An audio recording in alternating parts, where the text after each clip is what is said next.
So the month of July has now officially come to an end, meaning it is time to go through and talk about all of the Blu-rays and all of the Funko Pops that I managed to pick up this past month. So welcome to my second official Blu-ray haul of 2019 / my second Blu-ray haul in general / my Blu-ray / Funko Pop haul of July 2019.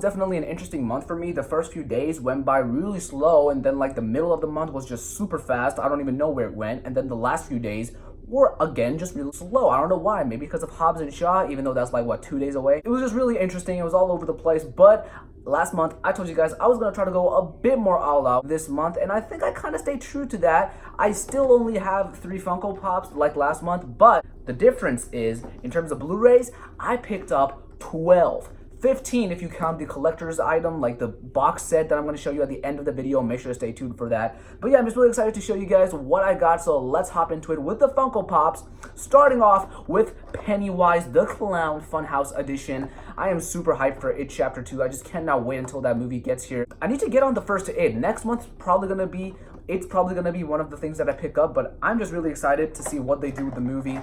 This is obviously taken from the trailer. It was like when Pennywise like showed up and like James McAvoy and the kid were in the fun house, and he was just like, it was just a really fun moment. It was really creepy, but I just love this pop. I love like the hair that they gave him. It's really stupid and like dorky, and I just love that. Next up, it is the third Far From Home pop that I now own.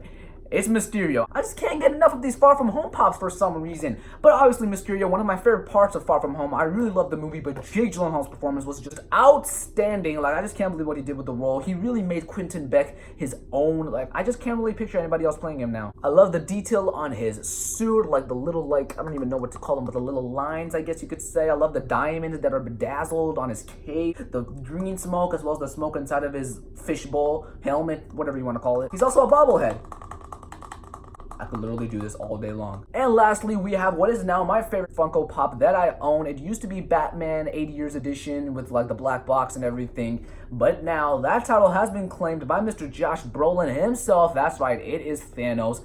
Obviously Endgame, one of my favorite movies ever, but I just think Thanos, some people say he wasn't as good as he was in Infinity War. I think he was just as good as he was in Infinity War and Endgame, if not just a little bit better, because I felt like he was a bit more threatening with the Infinity Gauntlet on in Infinity War. He could have just did whatever he wanted. Now in Endgame, he just had the blade. He didn't have the Infinity Gauntlet. He had to use his skills. He had to survive against the Avengers, and he freaking like beat them up like really good. You've got the blade on him, which I think this is made out of Uru metal, although I could be wrong about that. The same metal that Mjolnir and Stormbreaker are made out of. We've got the Infinity Gauntlet, which I mean, they just look like jewels, so that's awesome. And believe it or not, Thanos is actually a big pop. Like, he's not as big as some like, you know, like the 20-inch ones, but if you compare it to like Pennywise, he's a bit bigger. Every single other pop that I have, he's bigger than those two, and I just love that about him, because Thanos, like, he is like a big guy. He's like, what, like 7 or 8 feet tall?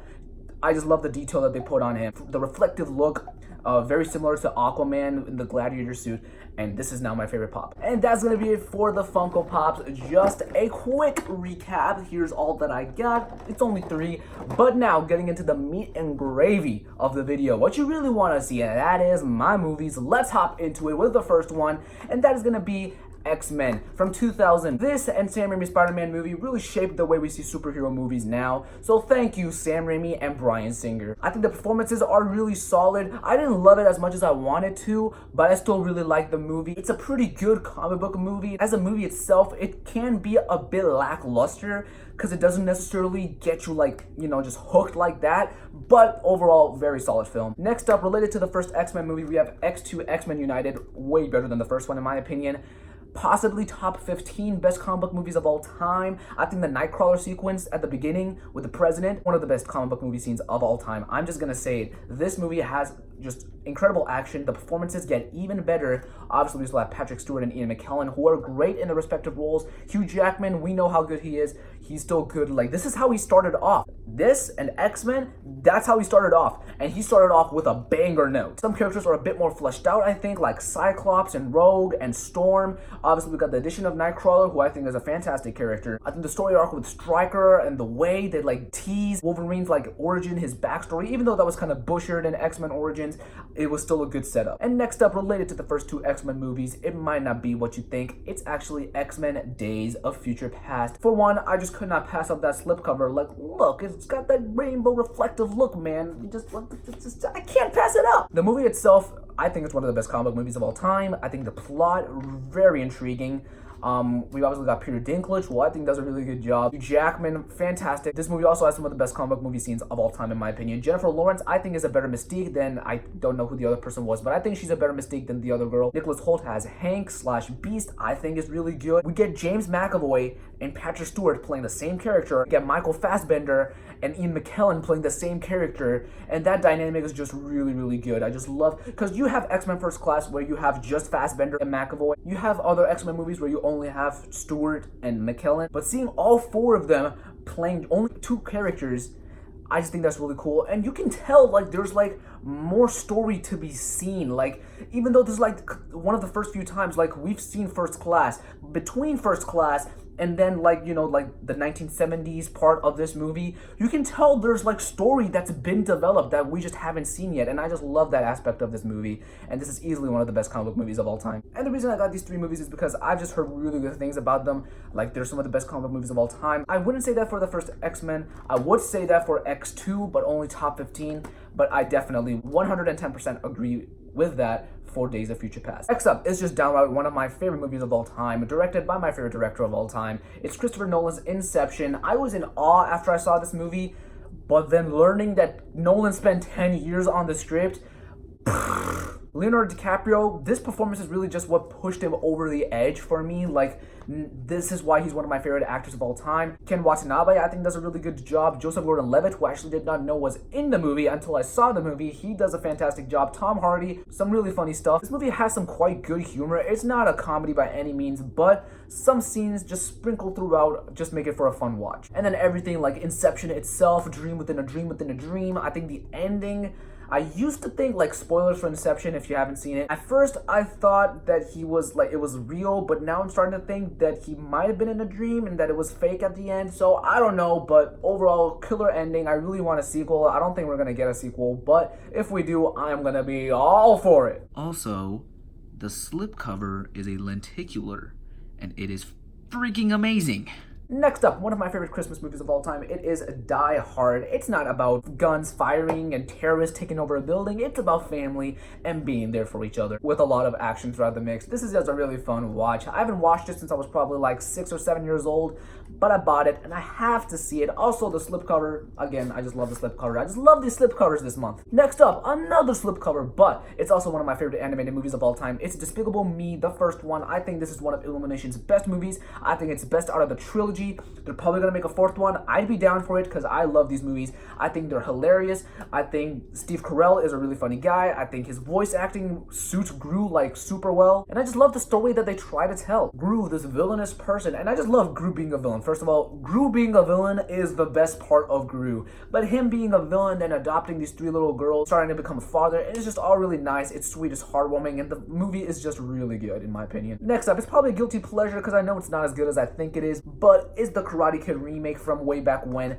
It has problems. I know it has problems. I can tell that's a problem. But here's how you fix the problem. All you gotta do is just cover up that. That's how you fix the movie. Jaden Smith's acting is one of the worst performances I've ever seen. Just, I know he's a 12-year-old kid in this, but it doesn't matter. You can at least get a good performance. He goes from like being angry to angry crying to fake crying to being sad to sad crying, and it's just a bunch of different mixes of crying, and it's just, ugh. It gets me frustrated because this movie is so good without that terrible performance. All the other aspects of it, I love Jackie Chan because Jackie Chan is awesome, just like he's awesome in everything else. I actually really like the bully kid. I know that sounds wrong, but just hear me out. I just love the character development that he has. You know, he's bullying Dre the entire movie, then towards the end when he loses to him in the final tournament match, he ends up being the one to give him the trophy, and I'm just like, thank you for shoving that down my throat, writers. Although that's not true, it's just, you know, I can tell that they're trying to give me that, and I can accept it very well. I just really like the movie. Some really cool martial arts sequences. It's a guilty pleasure, but it's just an entertaining watch. Next up, you probably haven't heard of this. It's another martial arts movie, but you've probably heard of the main actor. It's Donnie Yen in Ip Man 2, Legend of the Grandmaster. It says possibly the best martial arts film at the bottom, one of the quotes. I wouldn't agree with that, but I would say it's one of the best. It has issues as a film. It has pacing problems in the first act. The second act, it solves them a little bit, but then the third act is like non-stop action, and I love it. It's about him. If you don't know who this is, in real life, Ip Man was the guy who like trained Bruce Lee. Enough said. And basically, spoilers if you like want to see it, spoilers, it's basically about him and one of his friends who is also like a martial arts teacher. Gets killed by like an American boxer, and then he like fights that guy, and he like has limitations, and it's just a really fun watch. If you guys want to check this out, you should definitely watch it. It's in a trilogy. The first one I thought was a solid film. The third one I was quite disappointed by, and the fourth one I think just now released, so I'm going to check it out soon, but this one is probably my favorite, and I just really like it. Next up, I don't really have an intro for this one. It's Jurassic World. I remember sitting in the theater in 2015 in front of an IMAX screen, experiencing this for the first time and having my mind and my eyes being blown away. I just couldn't believe what they were showing me. The intensity was real. The thrills were there. It was so entertaining. It has some funny moments. I think Chris Pratt is a great lead actor, and this is just an overall super enjoyable watch. I just love watching this. I haven't watched it in a while, so once I pop it back in, I am going to enjoy myself. Next up, it's one of my favorite trilogies of all time. It could be my favorite once I go back to the second and third one. It's Rise of the Planet of the Apes. I think this is an absolute A+ masterpiece. I just can't believe that they got me connected to a CGI ape. That's just, my mind just can't register that, even to this day. Rewatching this movie, I just couldn't believe it. It was just so good. I didn't remember it being this good, but it is just really good. If you guys haven't checked this movie out, make sure to go check it out. The action sequences, if you want to call them that, they're really good. I think the performances, James Franco, this is one of my favorite performances from him, and I just love everything about the movie. And obviously, when you get Rise of the Planet of the Apes, you gotta get the sequel, Dawn of the Planet of the Apes. I haven't watched this in forever, probably since like the first time I saw it. I haven't watched it since then. Everywhere I've seen somebody talking about this movie, all I've heard is masterpiece. I even heard that it's one of the greatest movies of all time. I've heard that it's better than the first one. I haven't watched it in a while, but I'm gonna get to it. Believe me, I want to watch this just as much as you want me to watch it and then talk to you guys about it. I'm probably gonna pick up War for the Planet of the Apes probably next month, but this one I'm really excited to see. Can't wait to watch it again.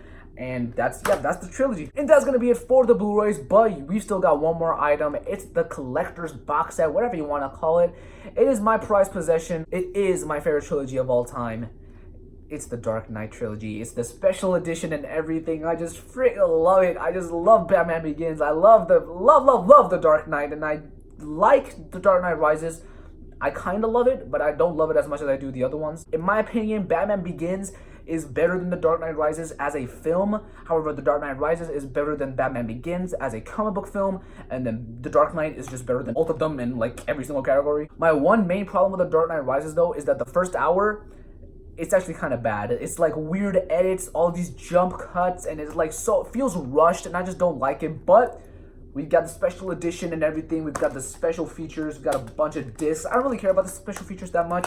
What I do care about is what's in the box, because you also get these villain prints from Mondo, as well as a message from Christopher Nolan himself. It's like about, he's just talking about the trilogy, how he never thought that the studio would be that patient, and how he hopes the work of these three movies is ambitious and cohesive enough. If you want to pause it and read it for yourself, you can, but that's the message. And then for the villain prints, we've got Scarecrow saying there's nothing to fear but fear himself. We've also got Liam Neeson as Ra's al Ghul. Men fear most what they cannot see, and these are just like little quotes slash like excerpts from the movie about the characters themselves. We've obviously got Heath Ledger's Joker, which I just think is awesome. This is my favorite quote. Some men just want to watch the world burn. It's not the quote itself, but the way Heath Ledger said it, like, some men just want to watch the world burn, and it's just so intimidating, and I just get chills every single time I hear it. And then we've obviously got Harvey Dent, I think his name was, see yourself become the villain. Obviously he became Two-Face. I feel like he was a bit wasted, but I still love the way they used him. And then obviously we got Tom Hardy's Bane, who I actually thought did a really good job, except for the voice. The voice just ruined it all for me, and sometimes the pit sends something back.